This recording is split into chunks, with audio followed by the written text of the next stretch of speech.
Feels good. Feels good.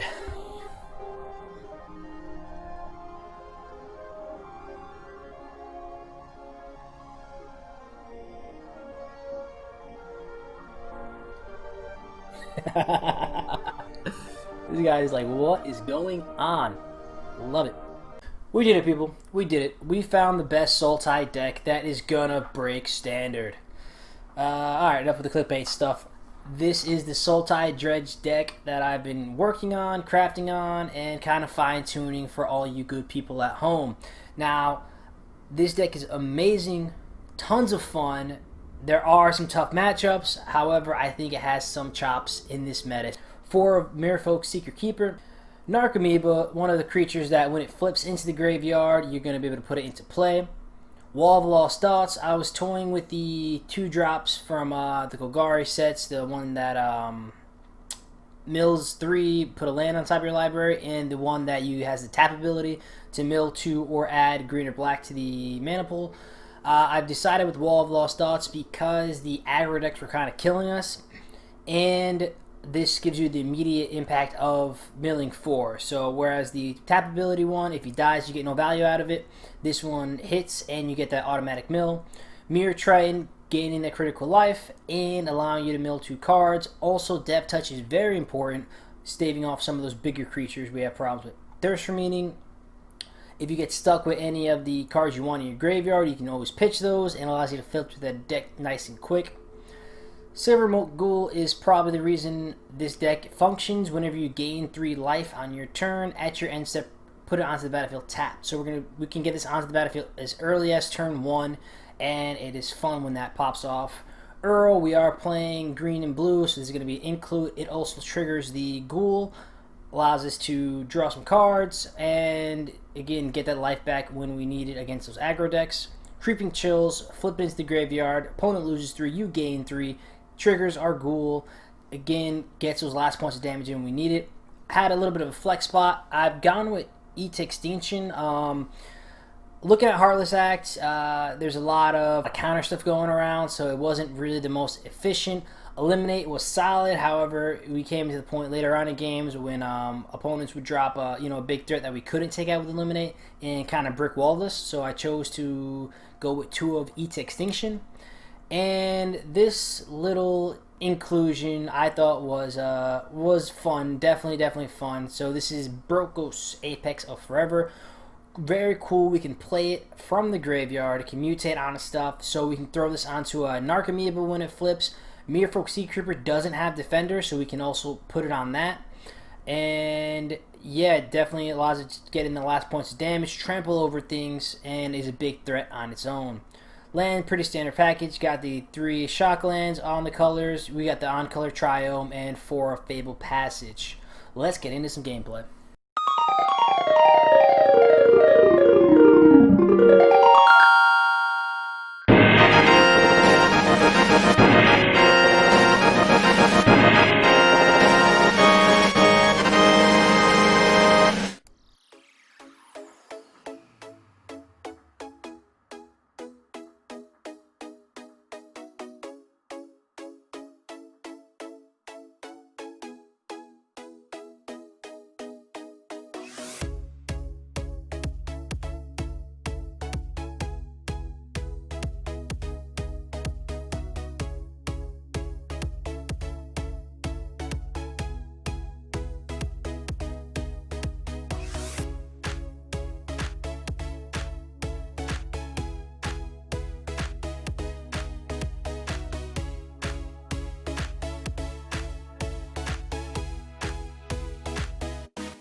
Vamos a jugar en el 43.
Well, good people, there you have it. The Sultai Dredge deck of this standard. Yeah, like I said, overall solid deck, tons of fun, catches people off guards. I may end up switching out Thirst, a couple Thirst for Demonic Embrace. Kind of dead in the hand at some times, and this can help me punch through those last points of damage or get over those pesky ground creatures that we can't when we can't mutate onto Narcomoeba. But like I said, hope you had some fun with this. Hope you learned something. I could post a deck list. Let me know in the comments if you want to see that. As always, thanks for hanging out. Hit that sub. Stay safe, people. Until next time, take care.